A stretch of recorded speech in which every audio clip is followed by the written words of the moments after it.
North Korea's enigmatic First Lady. North Korea remains shrouded in mystery, where reality often feels surreal. Kim Jong-un's control extends deeply into his personal life, including his marriage.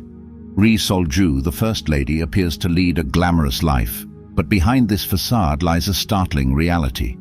She has given up her past and lives under severe constraints. We uncover the secretive and extraordinary rules imposed on her by Kim Jong-un and explore how he controls his wife, revealing the astonishing extent of his control. North Korean leader Kim Jong-un and his wife were among the guests on Sunday at the first of two special concerts in Pyongyang by South Korean artists. Korean ideals, but the performance doesn't end with national celebrations. Even seemingly mundane events, like Ri accompanying Kim to a summit in China, are laden with political significance. Her presence is meant to project an image of North Korea as a normal country with a first couple, while simultaneously reminding the world of the regime's control over even its most privileged members. The Arirang mass games provide perhaps the most surreal backdrop for Ri's public role. Picture her watching thousands of performers moving in flawless unison, a human display of unwavering devotion to the state. Her attendance isn't just about enjoying the spectacle, it's a silent endorsement of the regime's absolute authority. From carefully managed public appearances to meticulously planned events, Ri Sol-ju's life is a tightly scripted performance. But as each scene unfolds, one can't help but wonder what hidden truths lie beneath the polished surface. Chapter 13: Ri Sol-ju's Vanished Past.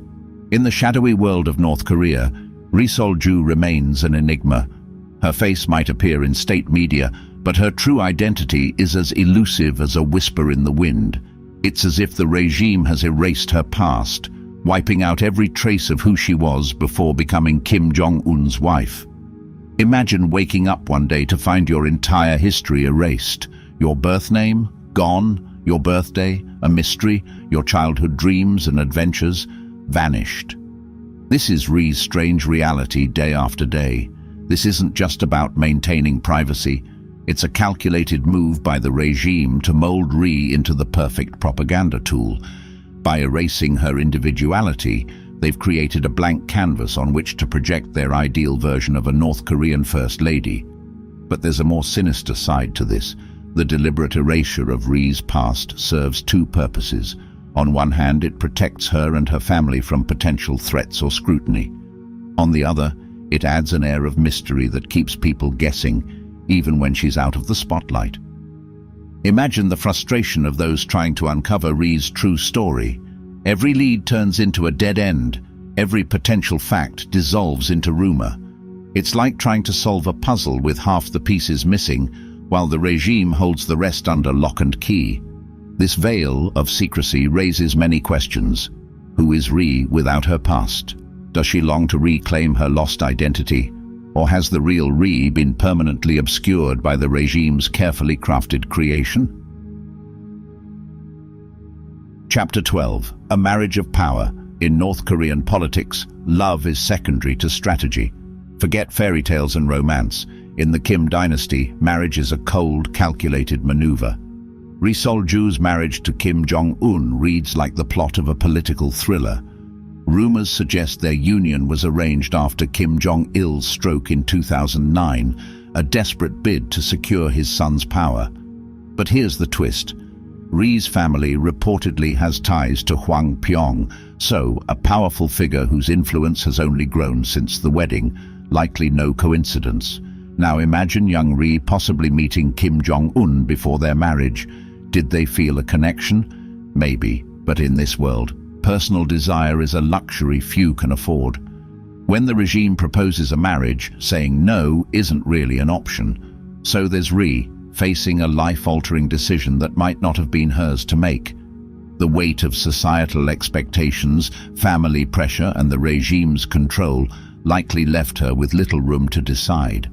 Her "I do" might have been more a resigned sigh than a joyful exclamation. From a marriage orchestrated by the state to a union bound for life, Ri Sol-ju's fate is inextricably tied to Kim Jong-un's whims.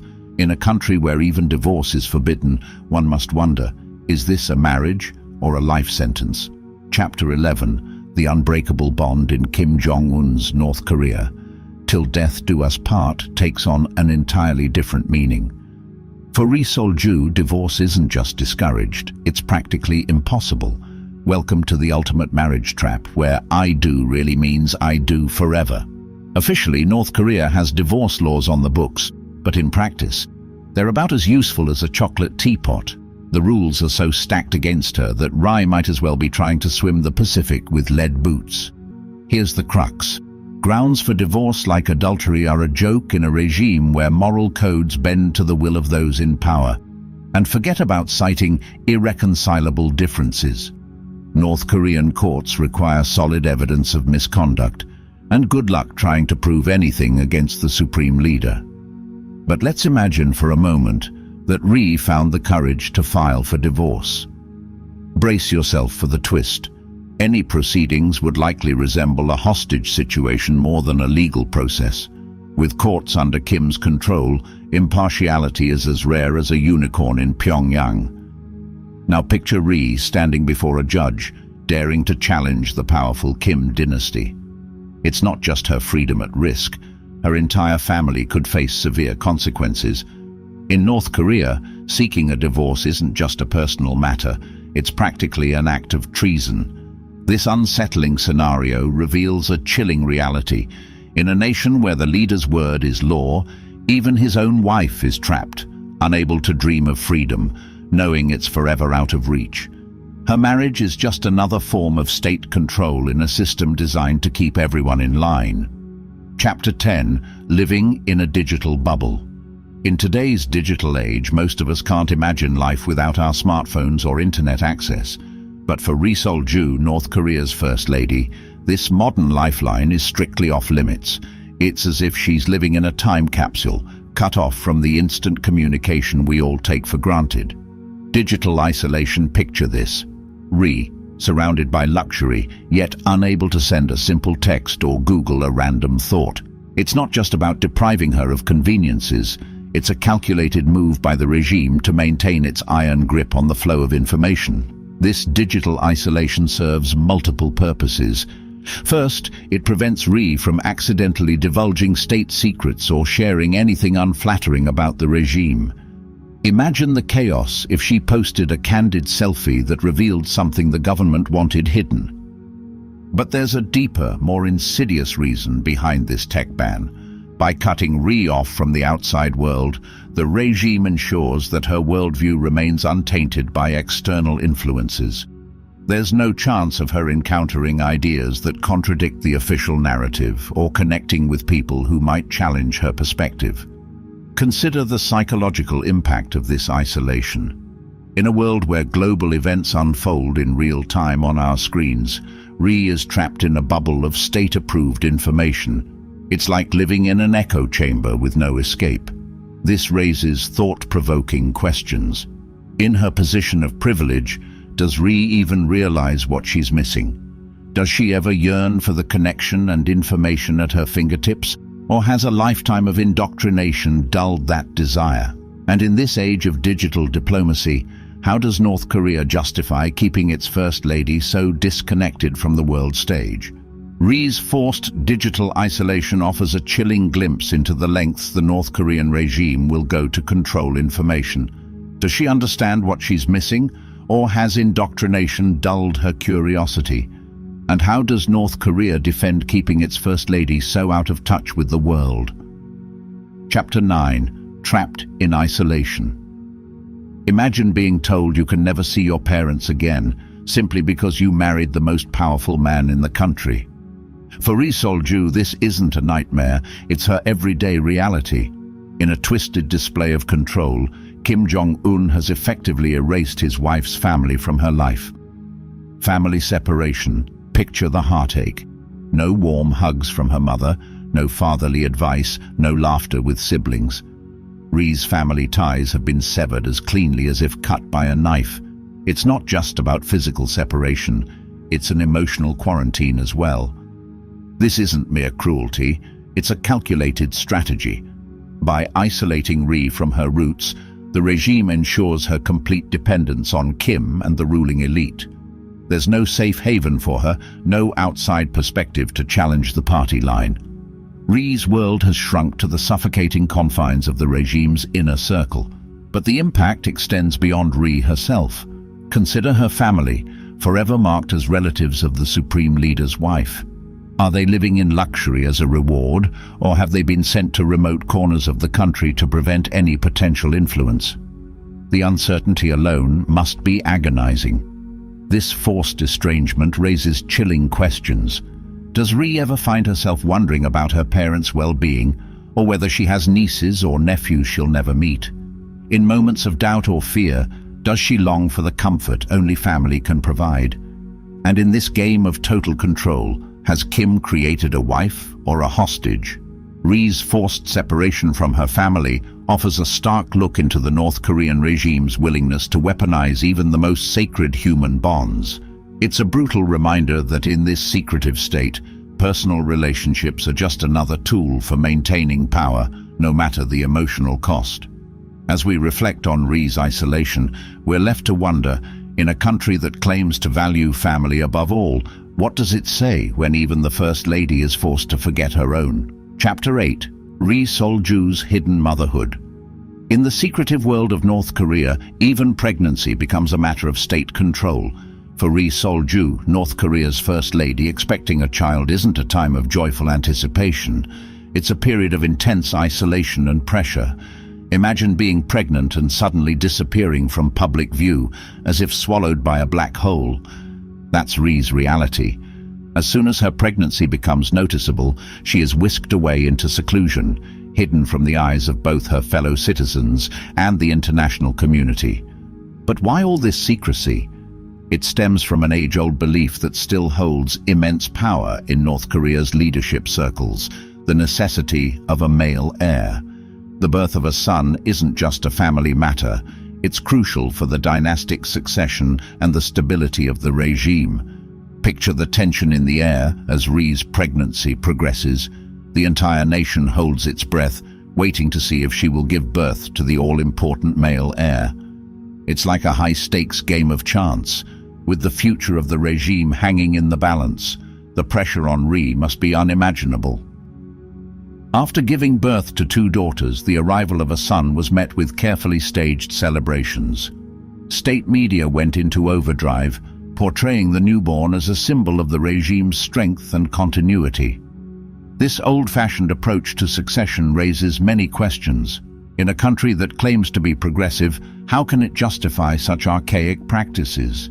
Does Ri feel the weight of an entire nation's expectations on her shoulders? And in this game of dynastic chess, are children seen as individuals or merely as political pawns? Ri's secluded pregnancies offer a chilling glimpse into the twisted priorities of the North Korean regime. It's a stark reminder that in this secretive state, even the most personal and joyful moments are subject to the cold calculations of power and control. Chapter 7. The Hidden Life of Ri Sol-ju. In the elite circles of North Korea, Ri Sol-ju is a figure of fascination. On the surface, she appears to be the perfect woman for the regime, elegant, devoted, and always by the side of her powerful husband, Kim Jong-un. The state media adore her, showcasing her in stylish outfits at cultural events and painting a picture of a happy, harmonious home life. But when you look a little closer, a darker reality emerges.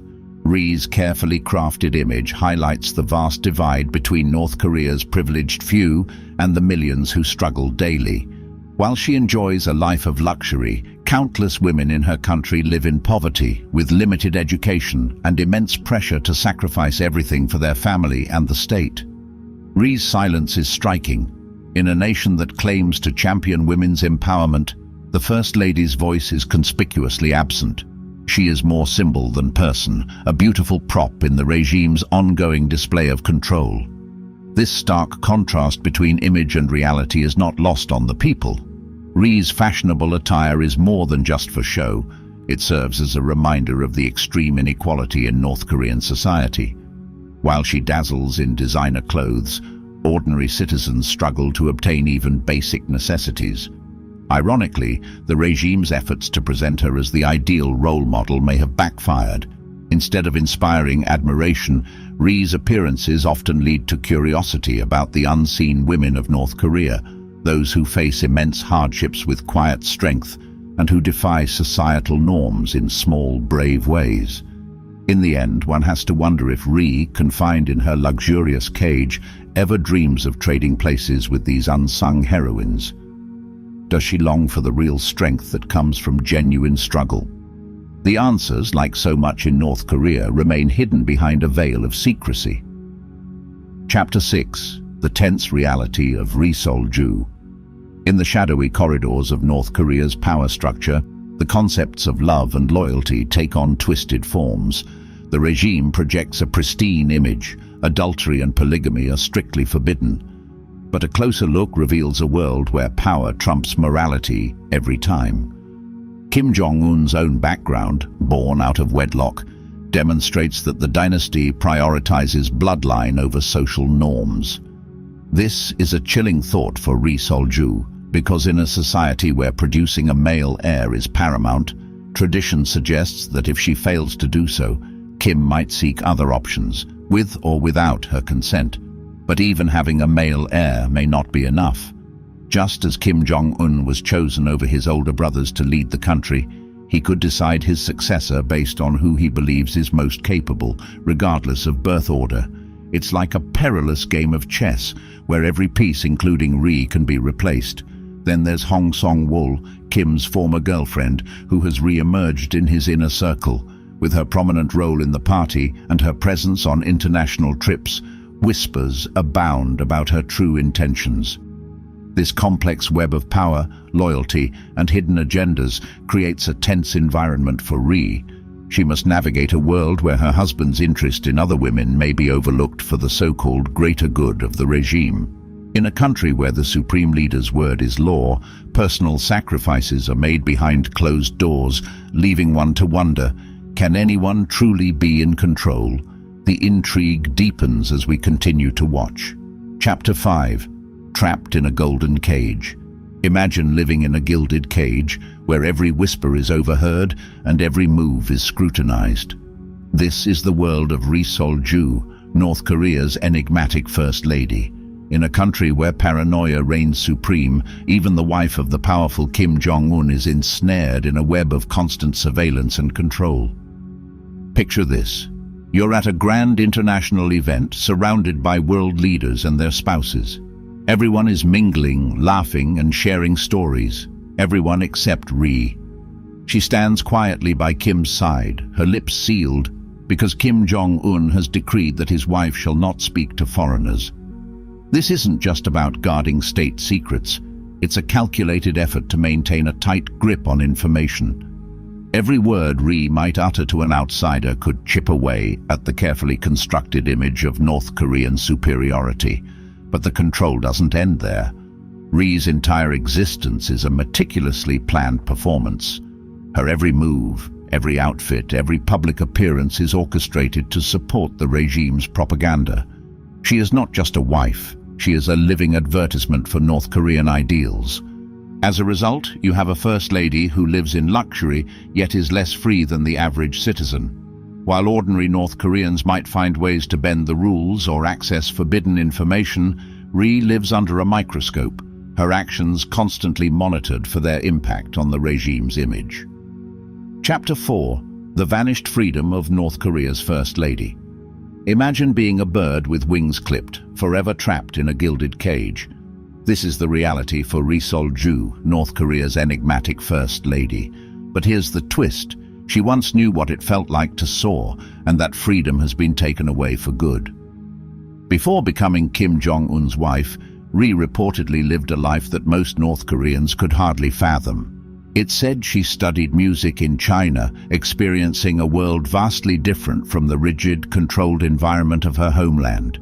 But the real surprise, there are whispers about a secret trip to South Korea in 2005, where she supposedly blended into the crowd at an athletic championship. It's almost impossible to imagine a young Ri, wide-eyed with wonder, soaking in the vibrant energy of Seoul, the bustling streets, the endless choices, the exhilarating taste of freedom. This stands in stark contrast to the tightly controlled world she would later inhabit. Fast forward to today, and Ri's world has shrunk dramatically. Her movements are meticulously choreographed, confined within North Korea's borders. The rare exceptions are somber trips abroad for official funerals, always under the strict watch of her husband and a battalion of security personnel. The irony is striking. A woman who once crossed borders now finds herself permanently anchored. The contrast between her past experiences and her current confinement paints a poignant picture of the sacrifices demanded by her role. This dramatic shift raises some thought-provoking questions. How does someone who has glimpsed the wider world cope with such severe limitations? Does Ri ever yearn for the freedom she once briefly experienced? And perhaps most intriguingly, in a regime that preaches self-reliance, what does it say that they can't trust their own First Lady to venture beyond their borders? Chapter 3. The Fashion Dictator. Welcome to the world's most restrictive fashion show, starring Ri Sol-ju, North Korea's First Lady. In this unique realm, her wardrobe isn't just about personal style. It's a carefully curated political statement chosen by none other than Kim Jong-un himself. Picture this: Ri, draped in elegant gowns and impeccably tailored suits, radiating luxury. But something is conspicuously absent. Jeans. Yes, the simple denim pants that are a staple in wardrobes worldwide are strictly off-limits to North Korea's leading lady. Every outfit Ri wears is a deliberate choice, designed to project a specific image that aligns with the regime's ideals. Her fashion is not just an expression of her identity, but a reflection of the regime's control over even the most personal aspects of her life.